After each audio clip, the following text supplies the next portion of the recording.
Paul Marsh, and I'm delighted to say that I'm joined by Neil Linpow, the actor and writer of Little Bone Lodge. I've got to say, Neil, Little Bone Lodge is a phenomenal film. It is so good.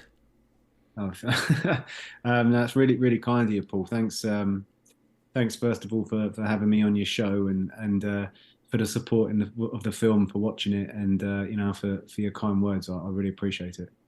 So, I suppose the obvious place to start really is you are the writer and you play Jack as well. So, did you have yourself in mind playing Jack when you wrote this?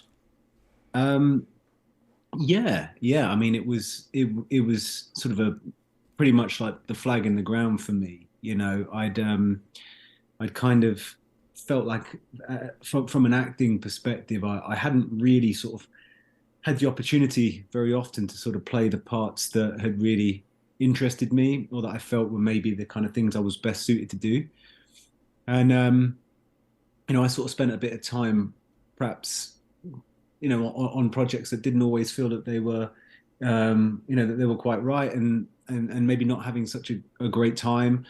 And then you start to be a bit more selective and say no to things, and after a while, if you do that enough times, then people stop asking you to do anything.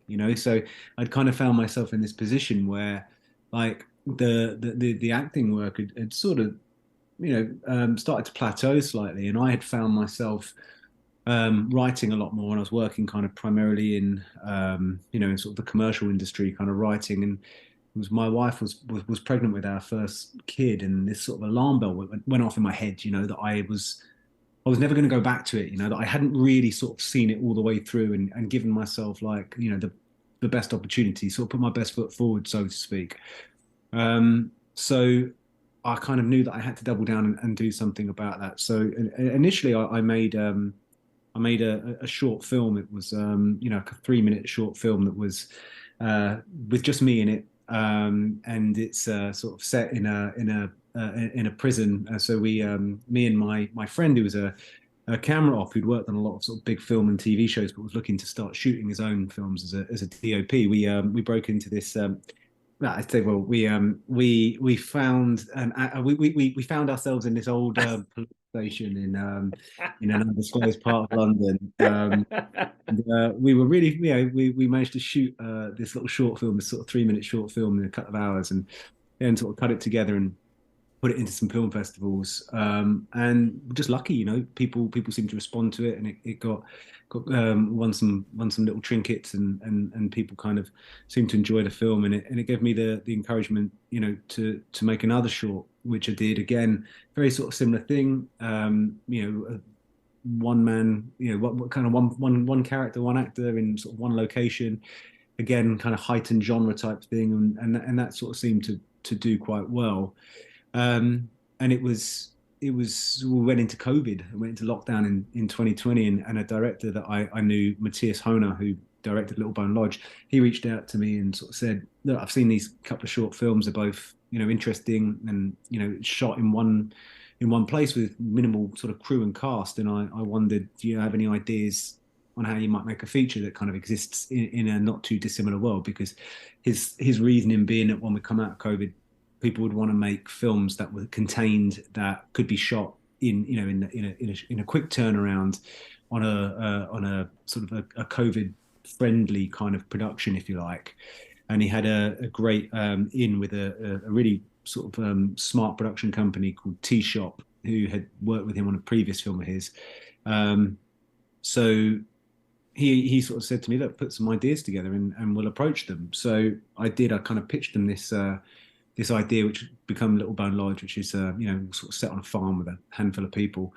But the flag in the ground for me was that I was going to play the part of Jack, because I kind of felt like if I stepped away from it or allowed it to happen without me, I would have ended up sort of not seeing it through again, and kind of risking being sort of a might have been, when I could make the film and maybe be a never was. Hmm. At least I Yeah. had to find out. Do you know what I mean? So that was kind of that was the intention behind it, for sure. So How I was hope it working I hope with to answer the question Matthias? without rambling too much, mate. So, No, ramble on, ramble on. That's my motto. So, how was it working with Matthias, and how much of the film is a collaboration between the two of you, and how much was already on the page?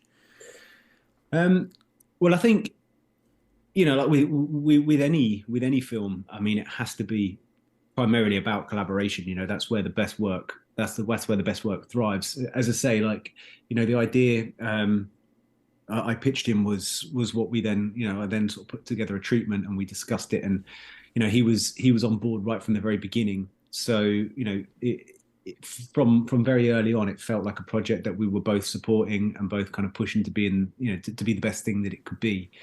And then even through the shoot, we hired a cottage nearby the set and both stayed up there so that we were kind of talking throughout the process, and it felt like very much like we were trying to get on the same page in how to approach the film and approach the characters. Um, so when we were in the edit as well, he was really generous in sharing sort of bits and pieces of the film, and asking me to give feedback. And and as with any collaborator, he's going to take bits that he thinks that work for him, and probably not other bits. But it was great to be included in that process. And I think one of the main things I'd say about collaborating is that a lot of the time, although I wrote the script, a lot of the time people would then attribute it to being like your vision, right? And people would say to me on set, like, how does it feel to see your vision come to life? And the reality is, the minute that you go on this journey with people, it's not your vision anymore. It becomes a collective vision that is actualized by everybody on the production, from the actors right the way through to the production assistants. And I think you have to have that healthy attitude, because the minute that you cast other actors in those roles, I might have written the words, but they're going to populate that character with things that they're bringing to it themselves, their lived experiences and their ideas on how to portray that character. So you have to be open and accepting of that, and that's what makes the films better. And I think if anybody tried to hold on to every little piece, that would only be to the detriment of the project. Overall, I think. You talk about your vision when you literally at the start were sitting down to write this. Some of the external shots of the film I would call epic. They're unbelievable shots. So when you were literally sitting down to write this, did you envisage any of that, or did that all come later?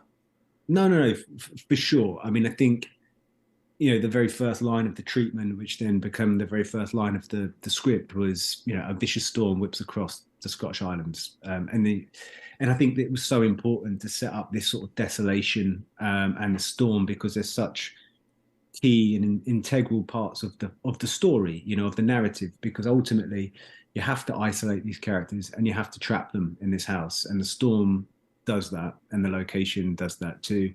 So it was really, really important that we did that. And, sort of talking about Matthias again, big props to him, because, this is a small British film, and Matthias took himself out to Scotland with his drone and picked up, a lot of the landscape stuff that we didn't have the budget to shoot during production.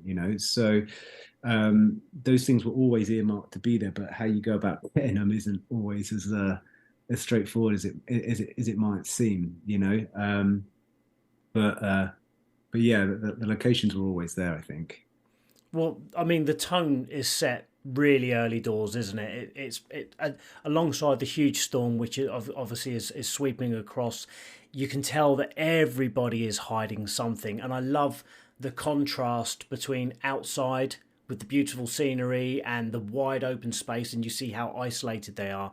But when the camera moves inside, it feels very, very claustrophobic.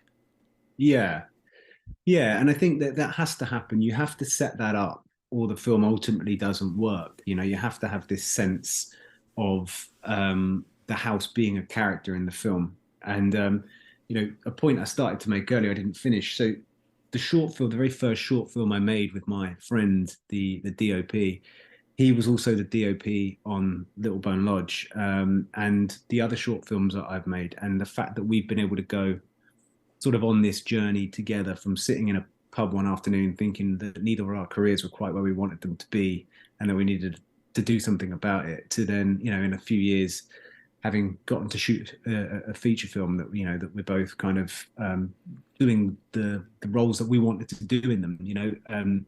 Feels really rewarding, and it was Job that brought so much of that visual aesthetic to the film.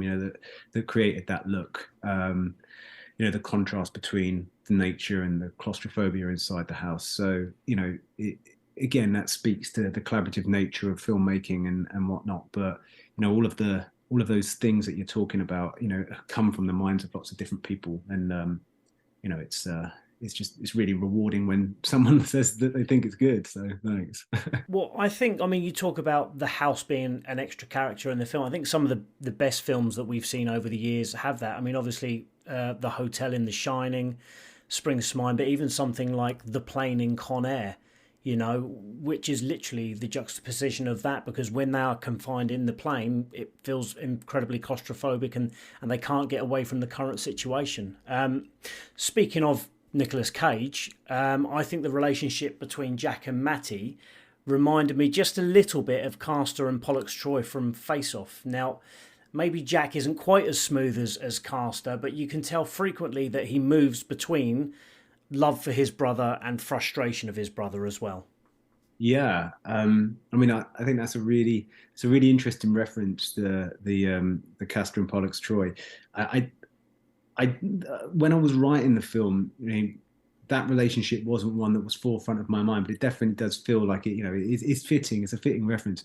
I would say that what I was looking to do was kind of create that sort of reluctant codependency that the brothers have. You've got this sort of more stereotypically kind of alpha character in Jack, who has this burden that's been put upon him, to be responsible for his younger brother, that he, inevitably kind of follows around and sort of cleans up after and bemoans it, but really doesn't have, a tremendous amount of things in his life without it.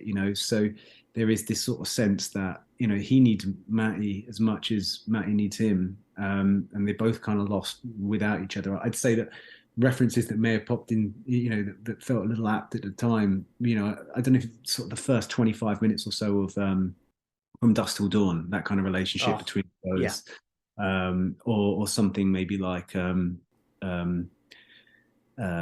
Man's Shoes, or Good Time, where you have that sort of desperation that one has to sort of protect or look after the other, albeit without really wanting to have to do it.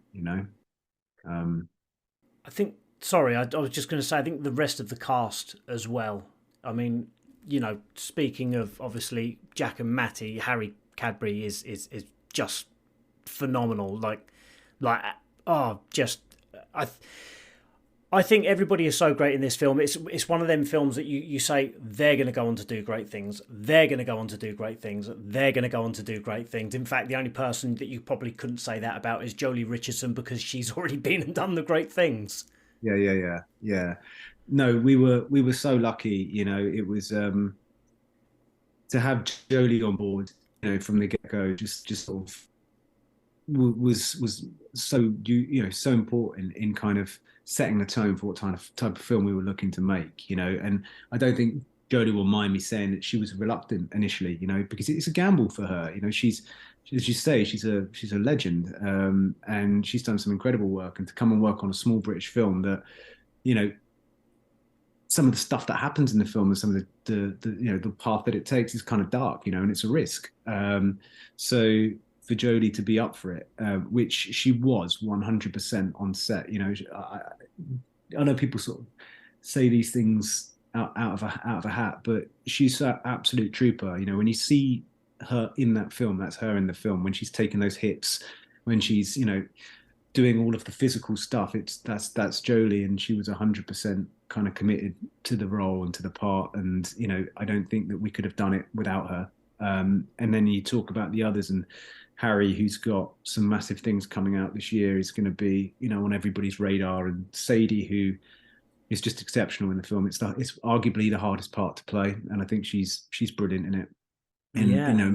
extending beyond that, with the likes of Roger and Clifford and Ewan, Cameron, Jamie, It just, Sharon, we were just sort of blessed with such a great cast of actors that all turned up every day knowing their stuff, because it's the type of film, as you can imagine, on the budget that we're working on, the shooting schedule that we're working on, you had to be, if everybody wasn't ready to go, it was costing time and coverage. And, everybody just really kind of nailed it. And it allowed the film to be made. Yeah, yeah. I mean, like I say, the ensemble. It's I know a few awards ceremonies give awards out now to cast ensembles, but and as much as there are two or three main characters in this film, it is such an ensemble piece. I know it's quite a heavy and sort of semi-serious film. The one thing that put a smile on my face, actually, and I assume you intended this, a certain policeman was called PC Adams, Right. which of course was your name in EastEnders. Yeah. So, I'm so glad. Coincidence? I think not. I'm so glad you've asked me that, Paul. I don't think anybody else has picked that up. So, yeah, I mean, two things. So, one, going back to your very first question was, did you write the part Jack for yourself? Absolutely. And it was my line in the sand. But there is a reality that when you're financing films, it comes down to cast value. Would it have been easier to make this film with a bigger actor than me in that part? Absolutely. And could there have been a situation where producers turned around and said, well, look, mate, you want to make this film, we can make it, but not with you. And that was a reality that I had to face, and it was something I really was prepared to fall on my sword for. But then at the same time, if they turn around and say, look, we've got Chris Evans wants to do this, and we're going to set it in the States, and all of a sudden your budget is X amount, I'd be I'd be remiss to not let the film happen. So I wrote in the part of Adams, knowing that Oh yes.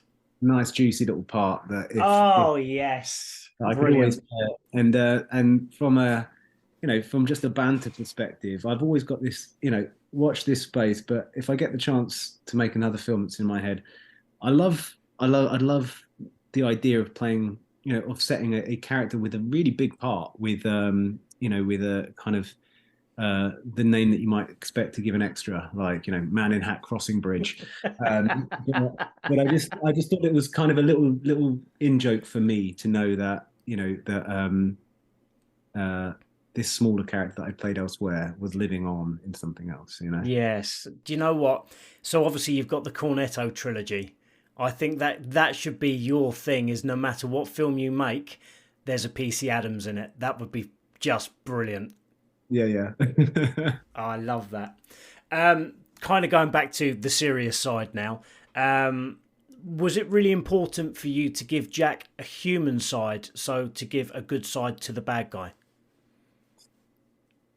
Yeah, yeah. I mean, for me, looking at it from a writing perspective, like you're making a film that's all set in one place, right? And being aware of the fact that I had a pretty decent idea of what kind of budget I was going to be writing to.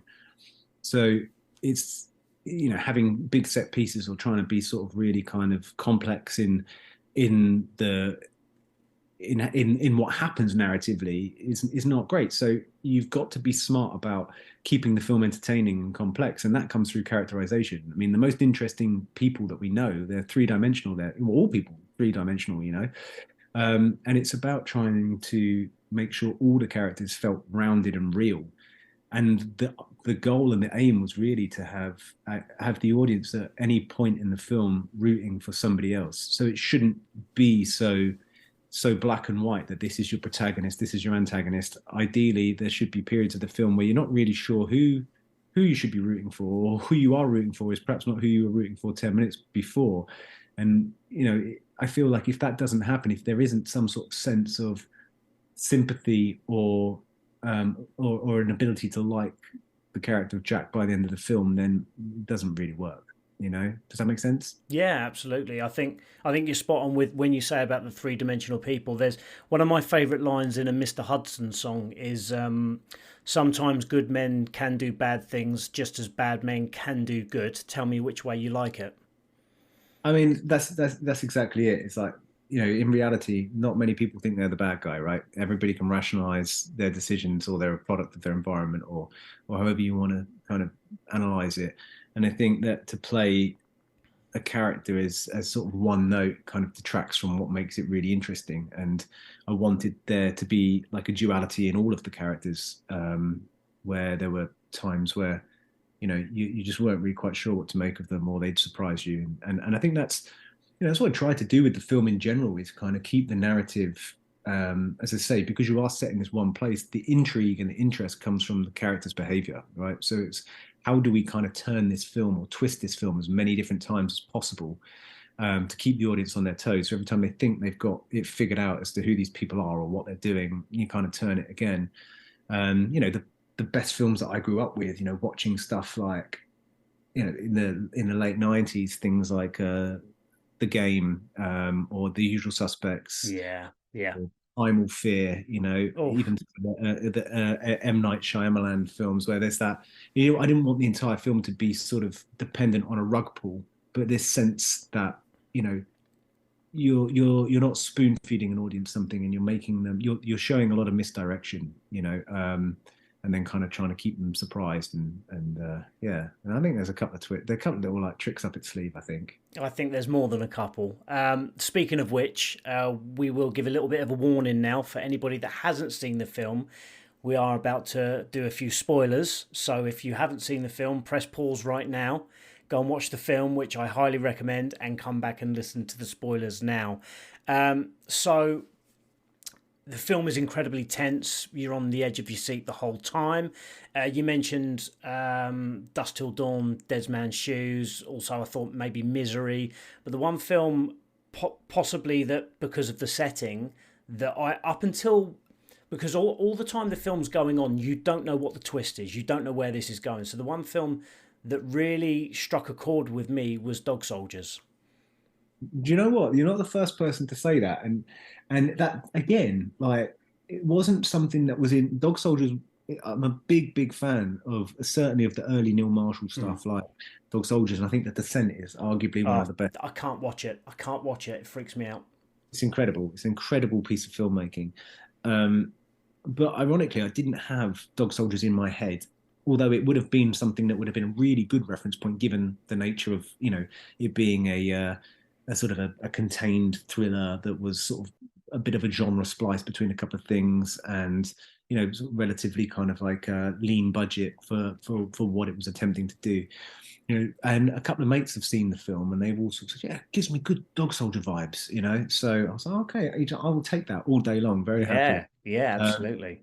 but Misery is a great call. I mean, on the log line, I guess, to describe the film would be, um, Dead Man's Shoes meets Misery. And that's how I probably describe the film if I was, sort of backed into a corner and only had a couple of words. Which I'm sure will happen at some point. At some point, you'll have to do a 4 minute interview, and that will be the tagline. Yeah, yeah.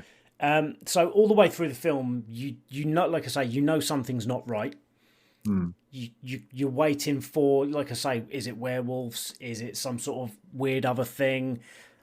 When that twist hits, when Jack climbs in through the window and he sees what's going on, that's a jaw on the floor moment.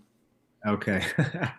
Good, good. I'm glad. I mean, as I say, like, it's really difficult when because I essentially have only seen this film in a bubble. Like I've talking with Matthias as we've gone through the kind of post production process, and I went to a screening of the film in Glasgow where we premiered at the Glasgow Film Festival, and 90 minutes of sitting in the dark, having no clue what anybody was thinking of the film. It it was it was really pleasing to see that a lot of people stuck around for the Q&A afterwards, Mm. and a lot of people, there's been some really nice positive reception to the film so far, on online. Some of the reviews that we've seen have all been not really supportive and positive, so it's great. But you kind of forget, I guess, whether these moments, they don't work on you so much anymore because you're just so used to them. So it's, when chatting to people like yourself, or people that have seen the film for the first time, you kind of realize that I think it does have really good first view impact, Mm. because as I say, like it does rely on some misdirection. You are trying to make people kind of look at one thing while you sort of maybe showing them something else, and I think there's a couple of little sort of turns in the story that keep you on your toes. But that moment, yeah, I mean, I think it's a nice horror moment, isn't it? So Yeah, absolutely, 100%. I'm trying to think. Yeah, is it Hannibal where he's eating his own lips and all of that sort of stuff, and you see that and you go, oh god, no, it's one of those, isn't it? Um, Sharon is so good in that scene because oh it's such a horribly hard part to play. yeah, yeah, And as I say, like any other sort of film might have had a couple of days to shoot that scene, and we didn't. We had half a day to shoot that scene, around shooting other things. So for Sharon to come in for the day, shoot that scene the way that she did it, she's just so good. can you give me any little hints with regards to, I don't know, prosthetics or hiding of? So we had this amazing prosthetics artist named Chelsea Murphy, and she basically built all of the prosthetics. Because I mean, as you see, like with me, I just basically get more and more sort of fucking wrecked as the film goes on. Sorry, Yeah, you can cut that. no, No. no, no, no, no, no, no. I get more beat up as the film goes on. And Chelsea did all of the prosthetics for for everything in the film, with along with a really great makeup team, who just sort of put all that down. What we actually did, and this is a bit of a, I don't know if this is a bit of a secret, but so we did reshoot. So we shot the stuff on the day, with Sharon on location, and it all looked really great. But what we kind of realized when we were putting the edit together, she didn't look messed up enough. All So right. we actually went back. Well, the very last thing we shot before the film was finished was in a little tiny film studio in North London. We shot about 2 minutes away from my house. We reshot Sharon's stuff as well, just to make just with extra gruesomeness to really bump it up to give you that look that you have in the final film. Yeah. But she was so good. Both times, just absolutely nailed it.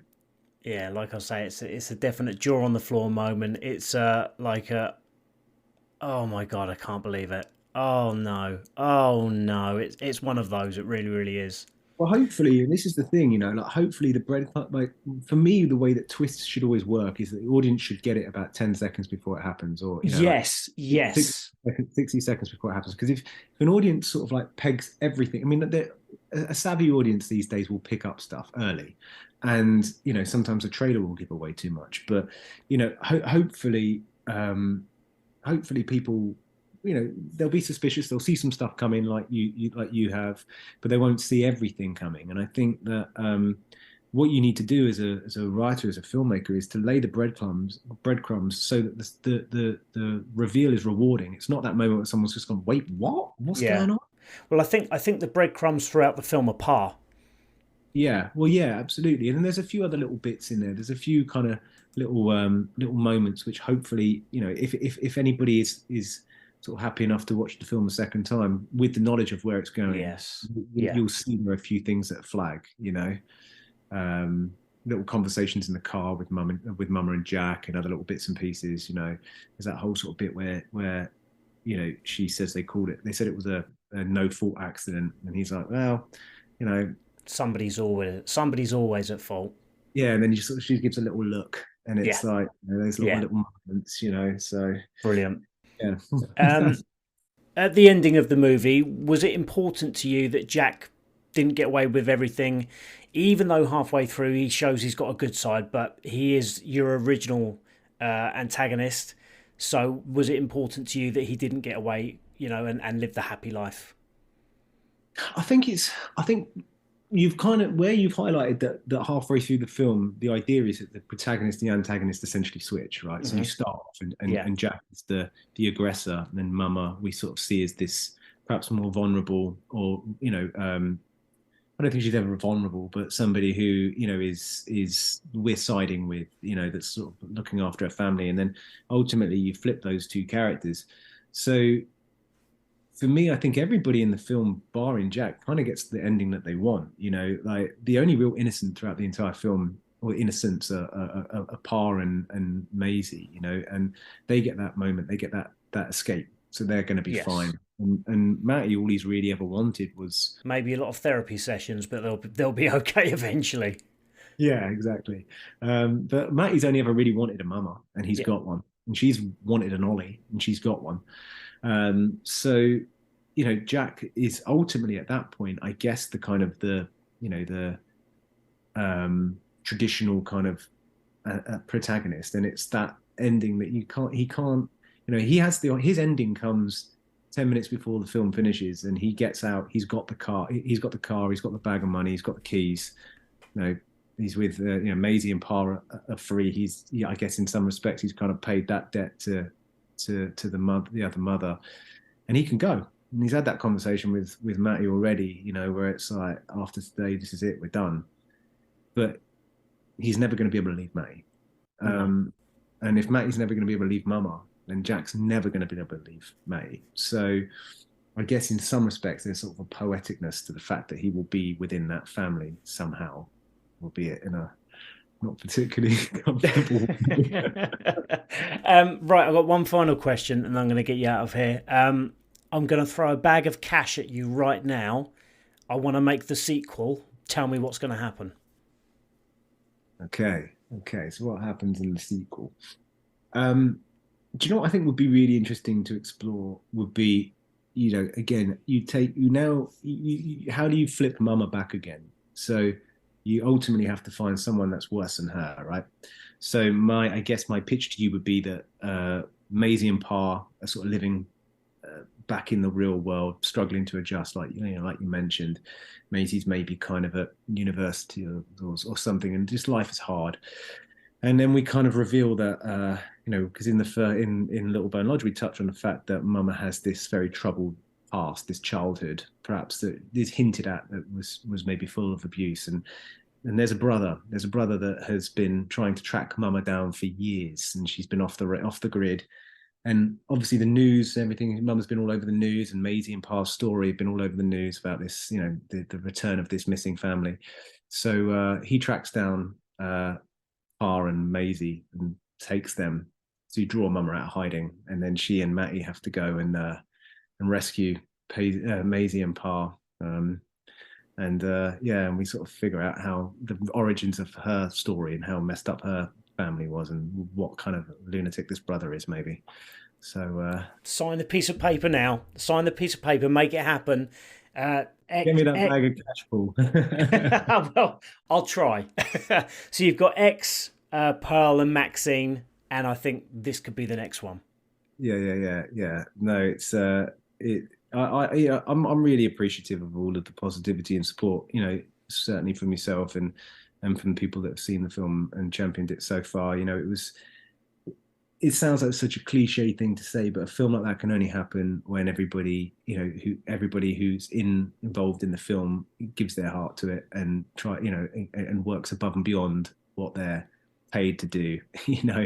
And I think that we were very lucky to have the supportive producer that we had, like Mark Lane was, really great for us, and the team of talent that we had and the crew that we had. And I think that, and the distribution company with Signature and everybody else that boarded the film to kind of get it out there in front of people. And, I hope that people like it.